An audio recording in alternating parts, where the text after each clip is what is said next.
Hi there, this is my review for The Lord of the Rings, The Rings of Power, Episode 3, for The Lord of the Rings Second Age prequel show on Amazon Prime.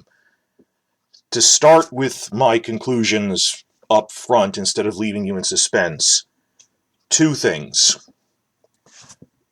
Pretty clear they're trying to set up Halbrand as Sauron in some extreme condensation, which may be good or bad, or unavoidable at least, given the restraint that you needed this condensation.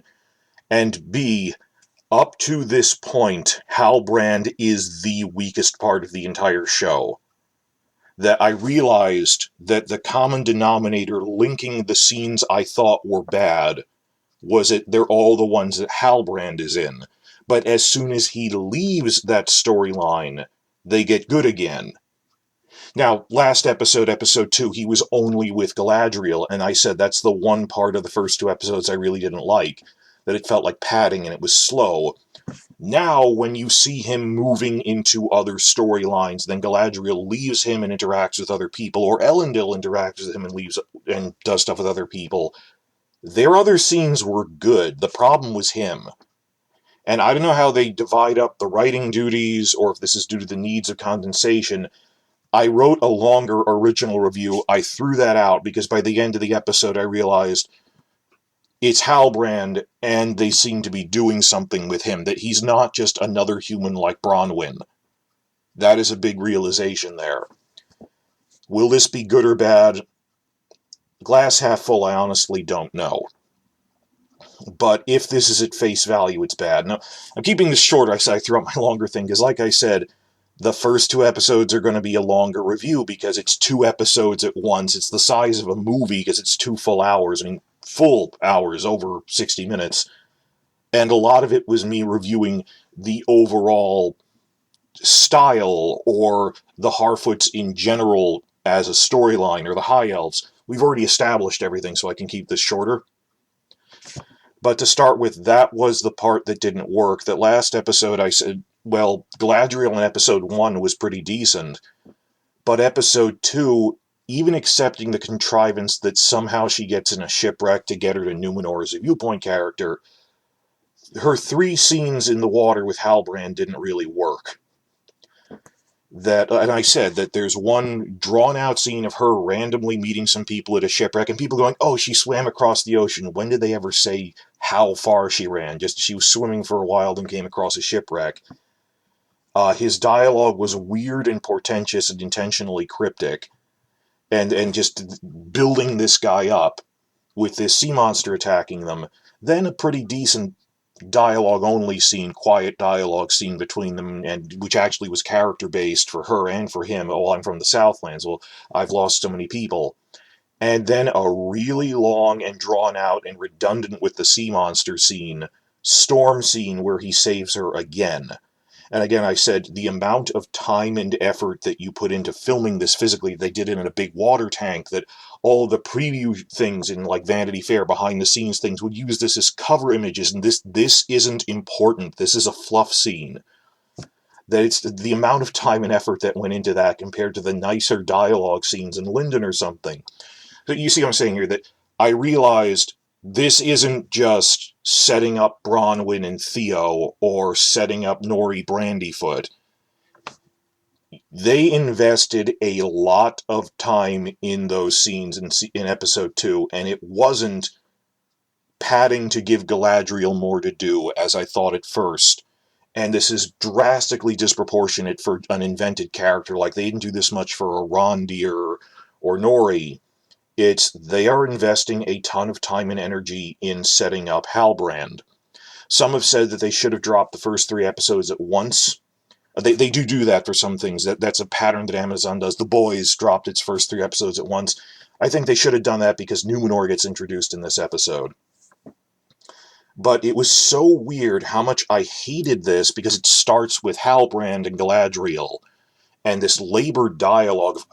And he's an utter trope. He's I'm the mysterious rogue, and it's like they've got this cheap Michael Fassbender trying to be Aragorn. And the utterly stupid first scene where they introduce the royal court, where there's Miriel and Pharazôn. And wait, he lifts a large dagger off of Elendil when they're in front of everyone. Not just that Elendil wouldn't notice him doing it, but they're in a room full of people, and they're trying to show how cool he is that he could pickpocket someone like that. Not just like stealing someone's pin, for guild pin or something. This was weird. And that this random guy is able to talk his way out of the royal court, and Gladriel, who's been a skilled diplomat or leader for centuries, who I think would be angry at the Numenorians for shunning the elves at this point, even so that he's the one that steps into I'm the cunning one that manages to do that. I thought it was the show until, in general, or labored Gladriel stuff, but then later in the episode, Gladriel has normal scenes with Elendil. Well, actually, it's that right after that they made Elendil look like kind of an idiot. Chronologically, Elendil then had this really good scene with Muriel, and Muriel, for that matter, was good in that scene. Then Gladriel, when she meets with Elendil, and it's a bit condensed, but talking about the elf friends and stuff, that worked, and was pretty decent again, given, the elves have, like, the Vulcan speak and everything. When they're in the Hall of Records, that was fine. That it was just the realization that this is all centering around Halbrand, and then they try to reveal that, oh, well, he's the descendant of the King of the Southlands, who is one of the many vassals of Morgoth. That happened in the books, that all the rest of the world outside of the West, various human kingdoms worshipped Morgoth and swore to follow him, and that, well, I'm actually the descendant of our last king who swore him a blood oath. And they mentioned there was a king before this, so it makes sense of the guy in the first episode who was drunk yelling at Arondir, oh, the rightful king will come back. They were setting that up. Now, I came to this independently, but then I avoid spoilers, then I went online, and it helps that I took a couple more days late, because this way I got to see other reviewers going, yeah, this is probably Sauron. That it looked, like I said, are they setting him up to be Sauron because he's cunning and manipulative, acts really cryptic, and like he's hiding something, and there's going to be a character reveal. Audiences aren't stupid, we can see twists coming. It's the question of what is the twist that you have to play with. So, the fact that he's cunning and manipulative, and not just in an evil way, but in it, I hate, this is a Game of Thrones channel mostly, that in the books, Littlefinger is this charming sociopath, because in real life, the real con men are charming and warm, and you want to be with them. That says he has this, a magnetic personality, magnetic charm. Everyone wants to be with him. And George R. R. Martin himself has pointed out, it's awkward when he points out one of his criticisms of the show is, you just have him as this sneering, blatantly evil guy who no one likes. And it's because, well, the showrunners really like it when that actor can do evil mustache twirling mode. Even when people are pointing out to them, this makes no sense, the whole point is he's charming. Same thing here, but this time I think they're actually, on paper at least, this is the right way to do that you're showing this guy has a magnetic charm to him. Not just that he's saying creepy things, but that, like, when he's suddenly everyone's drinking with him because, let me buy you around, and laughing, that's the way to show someone is cunning and sucking people in like cult leaders. That's what Sauron is. He's a cult leader to the Morgoth cult. That you have to show that Anatar, the Lord of Gifts, was his fair form, which we've seen in trailers. I don't know if that's a fake out, but that he's capable of being charming. So the simple fact that he kept charming his way out of situations, like in front of the Numenorian court, that somehow he's able to pull a sword off of him, dagger off of him, I started thinking maybe this is Sauron. And also that maybe he's a little too skilled physically to be a human, that, yeah, maybe a normal person couldn't lift a dagger off of someone. Maybe it's the magical, the mind fog of the Sauron beguiling the eyes of everyone that he's able to do that. Maybe that you later realize people were acting out of uncharacteristically trusting around him because Sauron, and with the evil power, is able to beguile people. I get that, retroactively. Or that during his fight scene, he seemed a little too strong, even for a skilled warrior, when he snaps a guy's wrist. But the thing that really sold it for me, that they're hinting he's Sauron, right? was the part where he keeps trying to work with a blacksmith and says, I'm a really good blacksmith. Because that's a thing from Sauron in the books, that he was one of the angels before he fell from heaven, as it were. He's a fallen angel who used to work for the archangel Valar Alway, the smith god, or he's a smith of the archangels, just as Elbrith is the star maiden. He's the blacksmith god. They're Hephaestus. And they said he was a helper among them, and he was great among the lore of their people. And there's always this thing I thought was really good in Lord of the Rings trilogy. They said there's always this hint that even though the orcs can't really make things, they're just cobbled together, that Sauron himself is a skilled architect, that his armor, and armor, that in terms of the skill of building things, and the books say this, he was always, the One Ring looks beautiful. Or that in the movie what they did for his armor is they said it doesn't look like orc armor. It looks really fancy, that if you zoom in on Sauron's armor, it's filled with this delicate tracery, filigree. And that this sort of hint that even in his fallen state, he's still a master craftsman, because he used to be one of the angels in service to the craftsman god, basically. So that's an obvious hint that I'm a really good blacksmith. He is. Sauron is. So the question before us now, and this is a whole other meta-level thing, are they, and step back from the Watsonian in-universe to the out-of-universe Doyleist perspective from Conan Doyle, are the writers on this trying to hint that Halbrand is Sauron, or are we just guessing that? And they could be hinting he's Sauron, dropping hints like, I'm a really good blacksmith, as a fake-out. Then again, we could be overthinking it. Another possibility is that he's being set up to be the Witch King of Angmar, that he is a servant of Sauron, that he is lying to everyone, but he's not Sauron, he's the Witch King, before he was the Witch King, and that Sauron will eventually give this guy one of the 9 rings. Also plausible, because we're also leaning towards the idea that he's Theo's father, who just mysteriously went away. Then again, that could also be misdirection. And on top of that, Sauron couldn't have a son because angels don't have children, except when they do with Melian, but blah!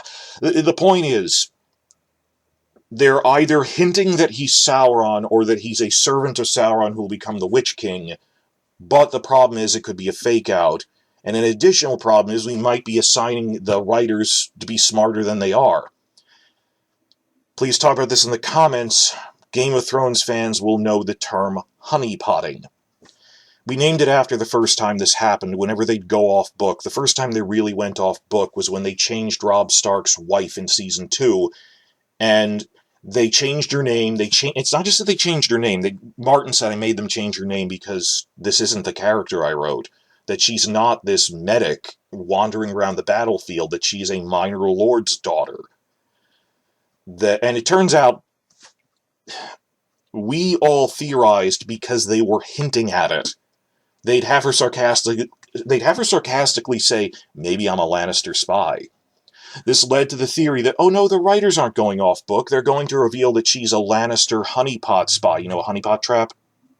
So we kept saying, no, this isn't bad writing. They're not going to go off book. They're later going to reveal TV tropes?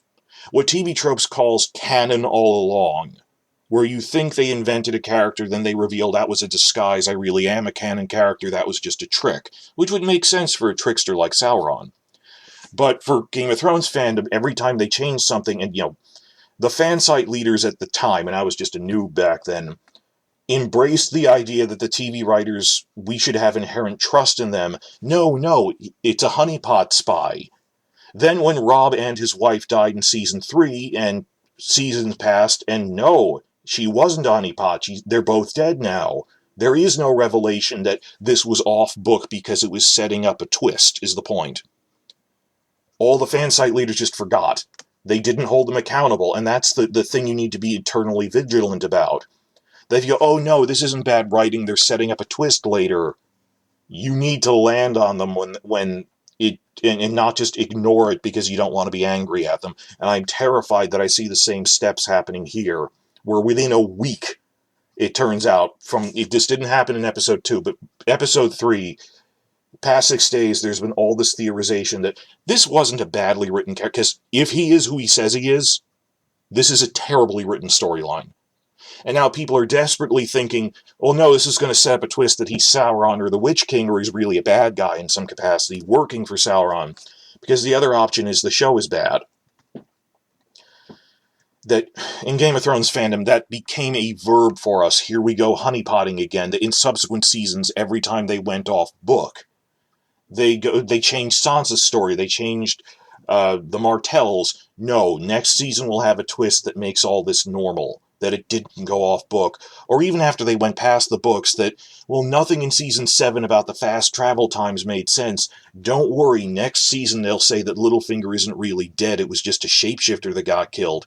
And, like, mainstream news sites were reporting that as almost fact, as assumption, because they wanted to believe it. So the problem here is that the whole show revolves around, because I realize it's the only bad part of the show, is Halbrand. And I do get the sense they are setting up a twist, and one thing I will note with dread is that Brian Cogman from Game of Thrones was a consultant on Season 1 of this. Thankfully, he won't come back for Season 2. Who is responsible for the Halbrand thing, depending on how they broke up the writing? There's only 2 writers, and I think most probably they did write this guy, and they're probably setting up a twist, but he feels like one of the poorly written Mary Sue characters from Game of Thrones. The late Game of Thrones, where they went off book, where they write these amazing characters that he's so charming, he's this, their stereotypes, this dashing rogue who can lift a dagger off of a guy in open court and no one notices, which is implausible and poorly written. That I call it dream logic, where you made a really cool sounding guy until someone points out, how did he steal a dagger off of someone, not only without Elendil noticing, but without the entire council he was standing in front of? Sauron magic, because he deceives everyone, would be a thing, but versus he's just that awesome, feels like some stunt Cogman would pull. But I don't think he had that much influence on Season 1 of this. That's just this terror in the back of my head. Most probably this is the writers trying to set up a twist. And the question is that bad? That we knew, and this ties into, I said the thing I was worried about was condensing Newmanor, condensing the time scale. Newmanor was actually pretty good once you got past Halbrand. The problem is they're condensing the timeline, that Sauron was fighting them for 1,000 years, that he fought the elves for the rings, the Númenóreans came, defeated him, checked his advance, he waited a couple of centuries, tried again, failed, let himself be captured by the Númenóreans so that he could seduce them from within by playing on their fear of death, that you should seize immortality from the elves, or try to. Accepting as a given that they have to condense such things. Maybe this is their way of condensing those 1,000 years worth of storyline into one event, showing he's this master manipulator. That what is it going to be? That he's going to pretend to be the king of the returned king of the Southlands. That it's going to be a Riksdag ploy, of the Separatist Alliance. Do we need to stop them to become emperor of? The orcs are coming back. I'm the king of the Southlands. I will return and ally with you to fight them, allied with the Númenóreans, and then as the ally of the Númenóreans, king of the Southlands, hanging around at the royal court in Newmanor, go, hey, buddies, our new allies. Doesn't it kind of stink that the elves are still immortal and we're not? I think they're setting that up, that he'll temporarily defeat the orcs, only to realize he was Sauron all along. Honeypotting, I know, but Sauron is a plans within plans, scheming manipulator type. And that I can see that being a way they would condense the storyline. I don't think it's good, but it might have been unavoidable given the directive that we need to condense the timeline. I will say that, like the honeypotting thing on Game of Thrones, the mere fact that people are theorizing so much that he can't be who he says he is. If this story is at face value what he says, I'm the hidden king of the Southlands, I'm just this lovable rogue, this is god-awful writing. And it drags down any other character's story that crosses paths with it, only to then get better once they leave the Halbrand scenes. So, tell you what, I'm going to split this in half because I've talked for 20 minutes about Halbrand, and I want to focus on the other things, the Harfoots and Newmanor itself, separate from Halbrand, in different videos, but this is the crux of the entire show, that if you omit Halbrand, if you only watch episode 1 before he shows up, everything was pretty good. That was the only thing I didn't like from episode 2, and the non-Halbrand parts of episode 3 were also good. The Harfoots are actually really good this episode to me. Well, relative to that it's a B-plot. Southlands might be doing something weird with this Adar guy, but I'll judge that when I see it. But Halbrand, and is this your version of Sauron? Is that necessarily a bad condensation? We'll have to judge as it plays out, but that is the central question of this whole adaptation, in terms of their adaptation choices. And there's other stuff that might come up with the dwarves, do they have mithril or something, or other stuff, but there was a point where I was writing up an original review, and then I was looking at it, connected the dots by literally drawing lines on it, and realizing Halbrand is the unifying factor here. It's not that I've seen other reviews that I perused going, Gladriel was terrible when she was talking in front of the Newmanor Council. I realized it's not Gladriel that's bad, because she gets better scenes again later. Elendil got a great scene right after that, and it was just the contrast of the dialogue was better, the characterization was better, and the story building of the faithful of Newmanor and stuff being oppressed.